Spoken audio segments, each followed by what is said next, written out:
Assalamualaikum warahmatullahi wabarakatuh. Selamat pagi teman-teman. Em, Sebagai pengganti pertemuan kita tentang materi pengantar psikologi klinis yang kita tidak bisa berjumpa langsung, maka kali ini Bu Wiwit akan memberikan materi pengantar ini di dalam video ini. Ya, baik. Jadi Bu Wiwit akan memperkenalkan diri lagi karena kita sudah berkenalan. Kasih langsung saja. Jadi sebelum nanti kita secara lebih lanjut dari psikologi klinis seperti yang sudah kita bicarakan bersama dengan struktur yang sudah saya sampaikan juga kepada teman-teman. Kali ini saya akan memberikan gambaran tentang psikologi klinis itu. Jadi kali ini pokok bahasannya itu ada 4.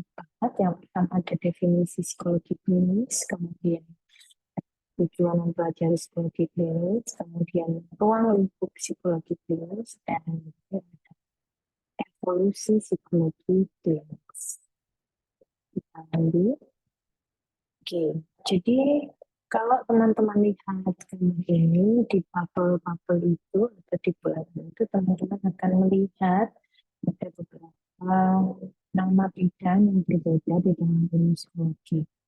Di sini kita perlu pahami bahwa di dalam ilmu psikologi itu ada banyak cabang gitu ya atau bidangnya. Psikologi klinis menjadi salah satunya. Kemudian kalau teman-teman kita cek dari apa yang sudah saya tuliskan di sini, ada beberapa ternyata cabang bidang kajian dalam ilmu psikologi. Beberapa saya rasa teman-teman sudah familiar dan sudah belajar di awal-awal semester, seperti perkembangan ya, psikologi perkembangan, kemudian psikologi sosial, yang ada juga bio ya, psikologi industri dan organisasi. Kemudian yang bagian pendidikan juga ada ini ya, psychology of teaching and learning. Yang lain-lain sebenarnya juga masih berhubungan, tetapi tidak secara spesifik itu teman-teman. Nah, dari sini kira-kira ada yang menarik nggak?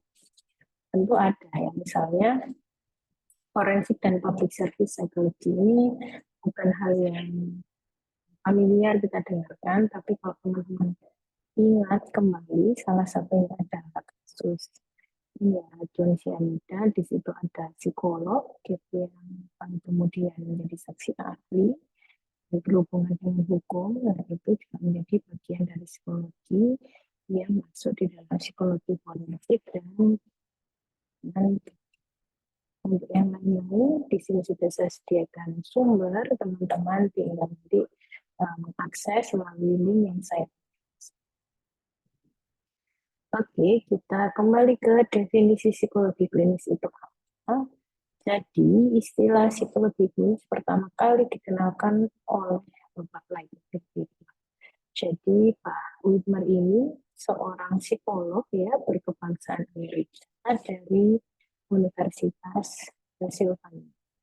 Jadi beliau yang pertama kali mengoperasikan klinik psikologi, dan nama psikologi klinis itu sendiri sebenarnya berawal dari klinik psikologi. Nah, psikologi klinis ini sebuah disiplin, ya disiplin ini di dalam ilmu psikologi dengan beberapa persamaan dengan berbagai bidang lain, khususnya kedokteran, pendidikan, dan sosiologi. Kemudian psikologi klinis atau psikolog klinis ya sebagai bagian dari psikologi klinis itu diartikan sebagai seseorang yang bekerja dengan orang lain, pekerjaannya melibatkan aspek penanganan, pendidikan, dan isu-isu interpersonal.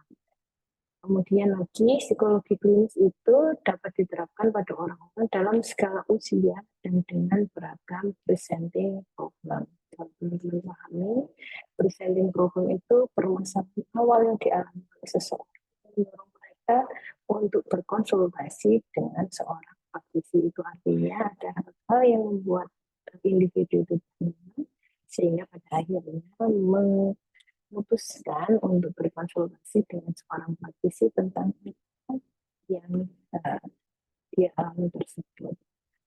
Nah, ini adalah definisi psikologi klinis awal. Kalau kita melihat definisi psikologi klinis yang lain, yang itu kita ambil atau saya ambilkan dari Asosiasi Psikologi Amerika, khususnya divisi 12 atau divisi psikologi klinis. Psikologi klinis itu diartikan sebagai bidang ilmu yang mengintegrasikan ilmu pengetahuan, teori, dan praktik untuk memahami, memprediksi, dan menanggulangi adjustment atau ketidakmampuan untuk menyesuaikan diri, termasuk disabilitas, ketidaknyamanan sekaligus untuk mendukung adaptasi, penyesuaian, dan perkembangan pribadi manusia.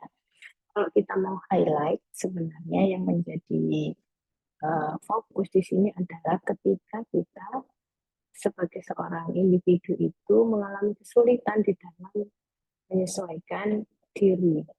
Sebenarnya kita ini kan punya potensi yang kemudian sudah kita asah gitu ya dengan melalui pengalaman belajar sepanjang masa hidup kita, yang itu menjadi strategi di dalam memasuki lingkungan baru, orang baru, atau pada akhirnya adalah beradaptasi.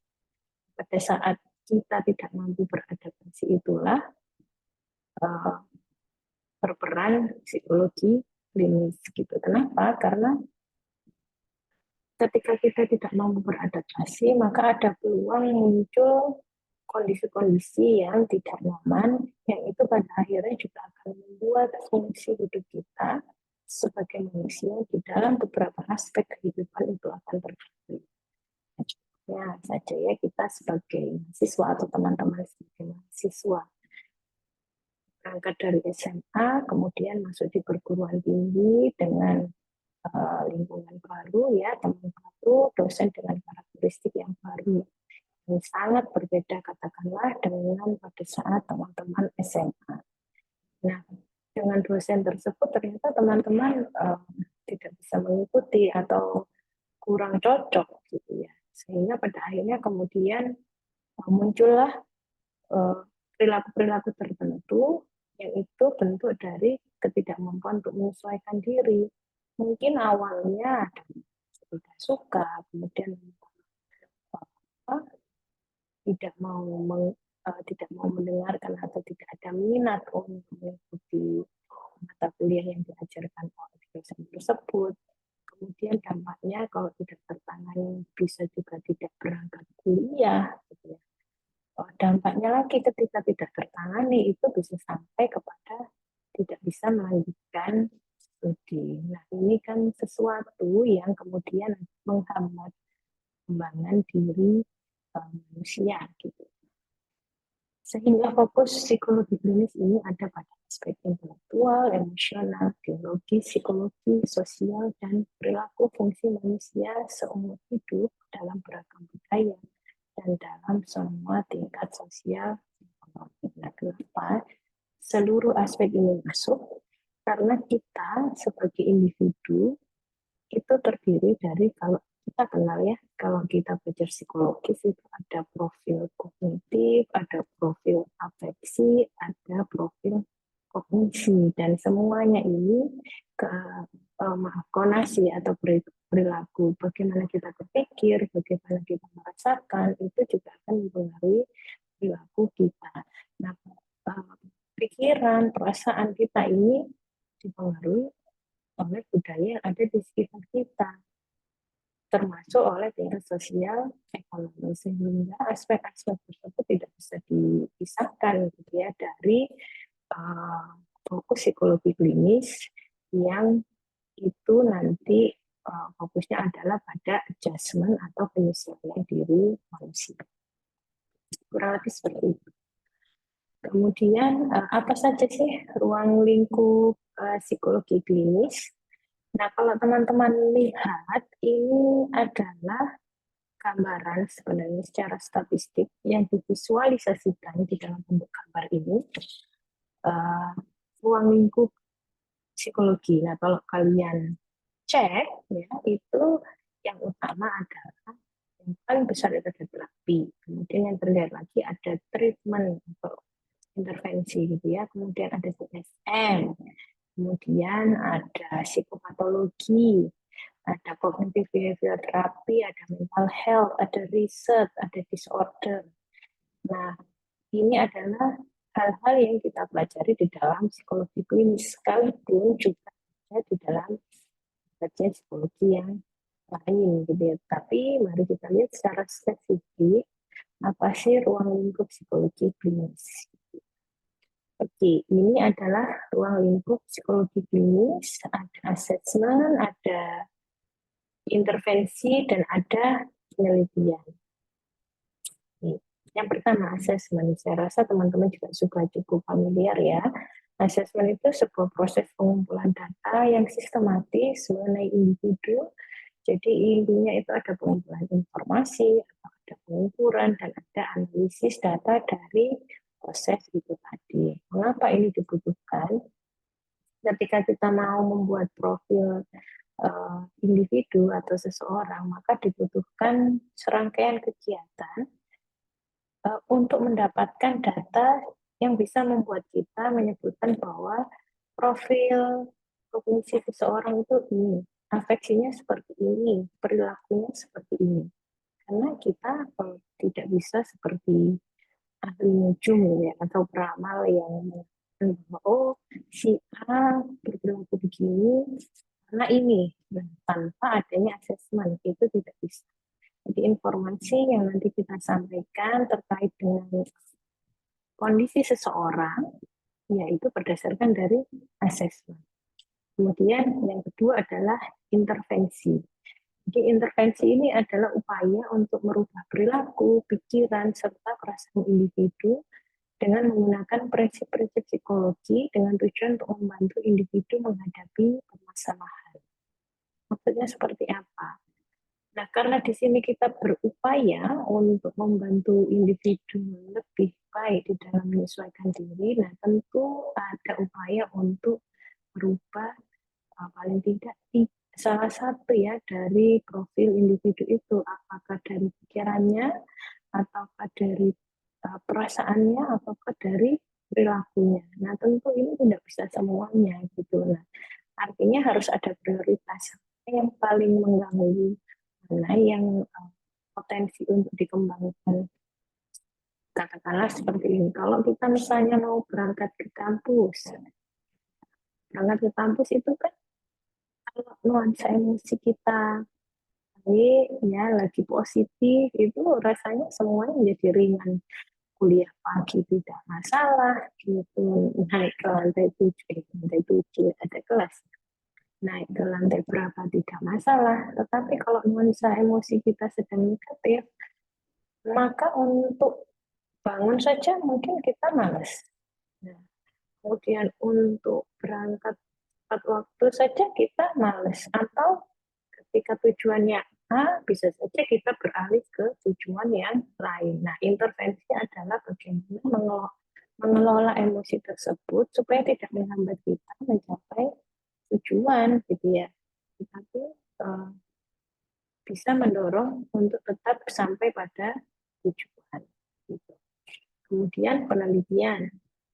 Itu serangkaian kegiatan yang dilakukan secara sistematis untuk membuktikan kebenaran dari teori yang dipraktikkan, yang juga digunakan untuk dapat lebih memahami keunikan perasaan, pikiran, dan perilaku individu. Ini berkaitan dengan ilmu pengetahuan yang kita miliki. Kita punya teori, ya, tetapi kita belum tahu apakah teori yang kita gunakan itu bisa dipraktekkan dalam konteks psikologi klinis. Maka untuk membuktikan apakah teori yang tadi kita yakini benar itu memang benar, atau contohnya training atau terapi yang kita terapkan itu adalah memang efektif untuk suatu permasalahan psikologis atau psikopatologi, maka dibutuhkan penelitian untuk mengetahui hal tersebut. Ini menjadi penting karena tentu kita ingin memberikan layanan atau intervensi yang membantu individu untuk berubah menjadi kondisi yang lebih baik. Nah, kalau kita tidak bisa meyakini strategi yang kita terapkan itu efektif atau tepat dengan menggunakan penelitian, maka tentu kita tidak bisa memberikan sesuai dengan tujuan kita tersebut. Gitu kira-kira. Nah, selain itu, psikologi klinis juga mencakup psikologi abnormal, psikopatologi, juga ada sistem diagnostik.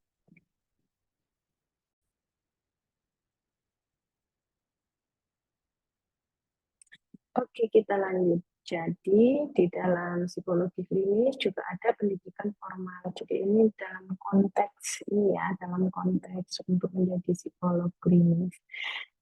Pada beberapa negara, informasinya bisa teman-teman klik sendiri, ada aturan-aturan tertentu yang memang harus diikuti, termasuk aturan tentang pendidikan formal untuk menjadi seorang psikolog klinis. Nah, di Indonesia itu tentu ada pendidikan formal yang terbaru diatur di dalam Undang-Undang Nomor 23 Tahun 2022 tentang Pendidikan dan Layanan Psikologi.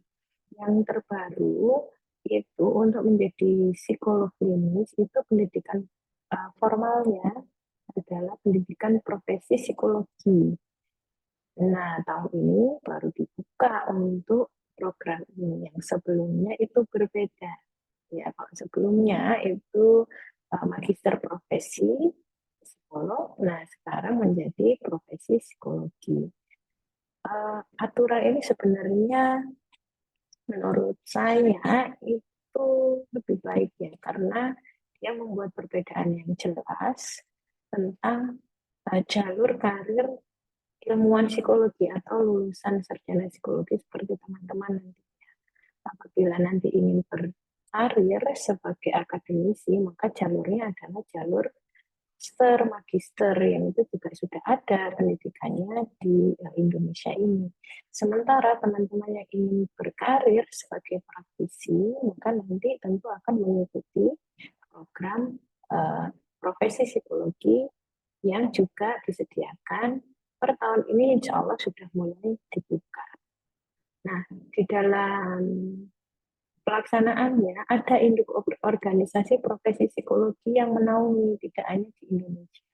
Tadi kalau teman-teman cek itu ada organisasi uh, psikolog psikologi yang di Amerika ya, atau APA. Nah, di Indonesia sendiri itu juga ada namanya Himpunan Psikologi Indonesia, dan di bawahnya itu ada organisasi profesi psikologi juga yang menjadi bagian dari HIMSI. Salah satunya adalah Ikatan Psikologi Klinis atau IPK HIMSI. Nah, seperti apa sih model pendidikan psikolog yang ditawarkan gitu ya di dalam membentuk psikolog sebagai seorang profesional atau profesi psikolog itu sendiri. Jadi menurut sejarahnya yang pertama kali ada itu adalah model Boulder. Oke. Nah, sebelum lanjut, Boulder dan Vail itu adalah nama tempat ya, teman-teman. Jadi ini adalah sebuah konferensi yang diadakan untuk kita menyepakati pendidikan seperti apa yang pas untuk diberikan kepada individu yang kemudian itu akan berprofesi sebagai seorang psikolog gitu. Di model Boulder di tahun 1949 itu intinya masih menyeimbangkan praktik dan sains. Jadi ini ada refleksi penekanan ganda, bidang statistik, metode penelitian, maupun bidang psikoterapi dan penilaian.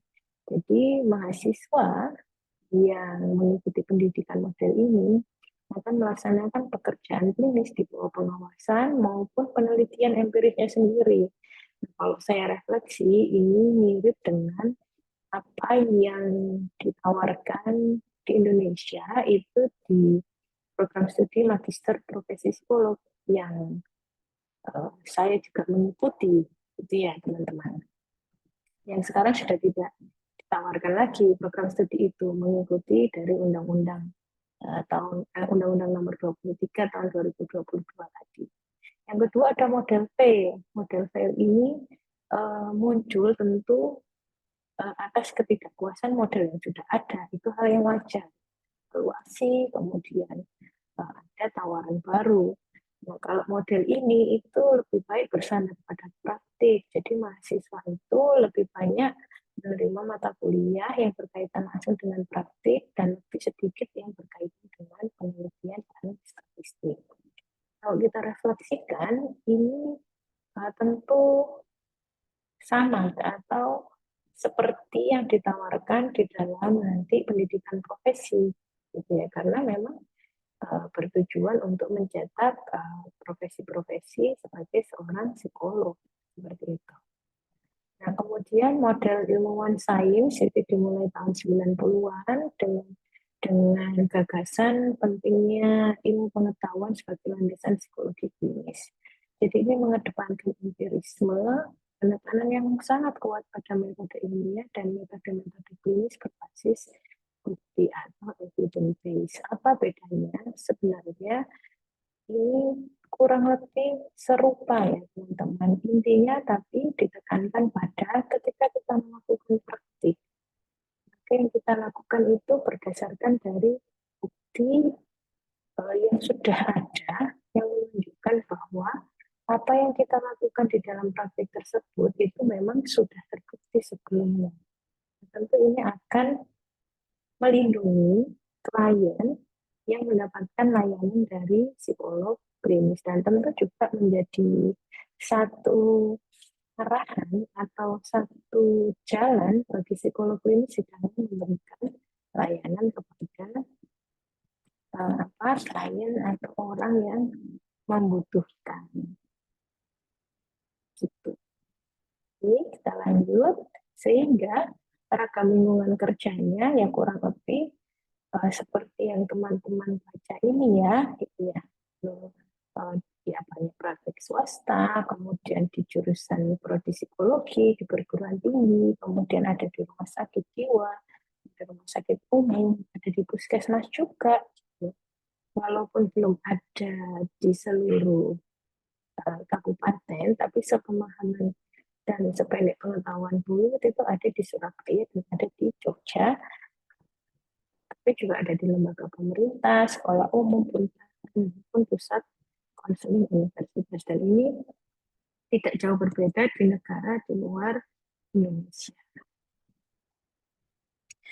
Oke, ragam aktivitas. Nah, jadi kalau teman-teman cek, walaupun ini sudah lama ya, ini tahun 2003, dan saya belum menemukan yang terbaru,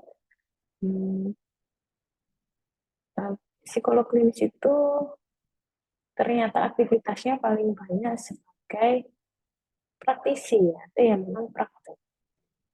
Kemudian dilanjutkan sebagai akademisi. Kemudian dilanjutkan kurang lebih sama, ada peneliti, kemudian sebagai administrator, dan yang lain yang tidak disebutkan satu-satu ragamnya. Gitu. Tapi dari sini kita tahu bahwa yang namanya psikolog klinis itu ya praktek. Gitu ya. Nah, ini informasi baru yang saya rasa nanti teman-teman akan alami ketika nanti teman-teman itu juga melanjutkan studi dan nanti pada akhirnya juga berprofesi sebagai seorang psikolog. Ini juga kebetulan saya alami teman-temannya. Jadi nanti sebagai seorang psikolog klinis yang profesional itu tidak semudah atau tidak secepat itu kita dengan percaya diri memberikan layanan kepada orang. Jadi ternyata terjadi juga yang namanya kecemasan karir awal gitu ya. Jadi ada ketidakyakinan terhadap diri sendiri karena keterbatasan pengetahuan apakah kita ini sebenarnya mampu nggak ya menolong klien yang meminta bantuan kepada kita. Dan kadang-kadang juga merasa sebagai penipu. Artinya apa yang saya sampaikan tadi itu memang betul atau enggak. Dan itu saya dulu merasakan gitu.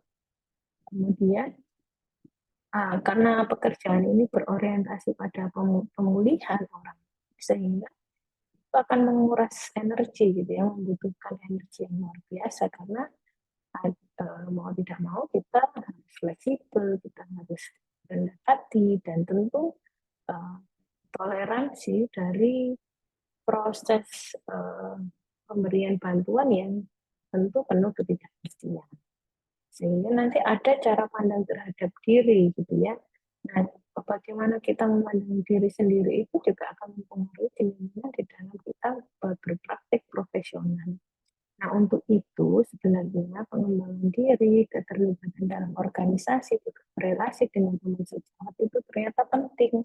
Nanti kalau teman-teman sudah terjun menjadi seorang psikolog klinis itu uh, jangan menutup diri, kembangkan diri gitu ya, dengan keterlibatan di dalam organisasi maupun menjalin relasi dengan teman sejawat. Karena nanti akan ada satu masa atau satu situasi di mana teman-teman itu ternyata memang tidak kompeten untuk kasus yang teman-teman hadapi dan itu tidak apa-apa. Yang perlu teman-teman lakukan adalah merujuk kasus tersebut kepada teman sejawat yang lebih terampil atau kompeten untuk kasus tersebut. Itu. Nah, ini adalah beberapa profesi lain yang sering dikaitkan dengan psikolog klinis di dalam memberikan layanan kepada lain. Jadi teman-teman nanti bisa baca sendiri, ada konseling psikologis, ya kalau di kita belum ada ya pendidikan yang spesifik atau spesialisasi seperti ini. Mungkin nanti ya ada dari teman-teman PK yang menjadi konselor. Kemudian ada psikiatri, saya tentu psikiater ya, tentu teman-teman juga paham bahwa startnya aja beda. Psikiater itu dari ada pekerja sosial dan ada psikolog sekolah. Oke.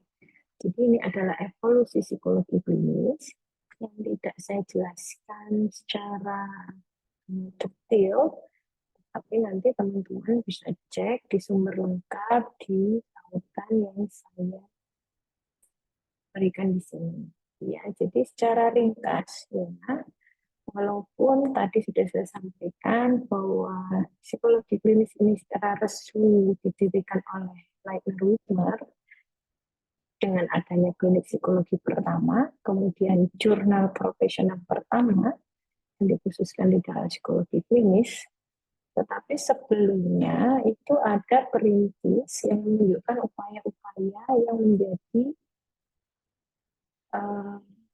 awal pembentukan psikologi klinis. Karena apa? Karena perintis-perintis inilah, maka praktik-praktik yang dulunya itu dianggap tidak manusiawi, itu menjadi cara-cara yang manusiawi. Kalau nanti teman di psikologi perkembangan atau nanti di kajian psikologi abnormal, maksud saya itu teman-teman akan melihat di dalam sejarah di tahun di masa-masa yang lampau gangguan jiwa itu disikapi bukan sebagai gangguan jiwa, tapi bisa juga dipandang sebagai kerasukan atau itu adalah berkaitan dengan setan atau berkaitan dengan praktik-praktik sihir, sehingga penanganannya itu dengan cara-cara yang tidak manusiawi gitu ya. Salah satunya itu bisa sampai di apa namanya dibakar atau seperti ditusuk di jantungnya, segala sesuatu yang mungkin hanya kita lihat di film, model-model film eksorsis ya teman-teman. Tapi karena ada perintis-perintis ini, maka segala apa namanya perlakuan terhadap atau sikap pandangan terhadap gangguan jiwa itu bergeser menjadi lebih saintifik seperti itu. Nah, terima kasih. Ini yang bisa Bu jelaskan. Untuk lanjutannya, teman-teman perlu menuliskan di kolom komentar gitu ya, di bawah video ini tentang satu pertanyaan. Pertanyaannya adalah, dari penjelasan yang sudah saya sampaikan di awal, Menurut teman-teman, mengapa kita perlu mempelajari psikologi? Yes.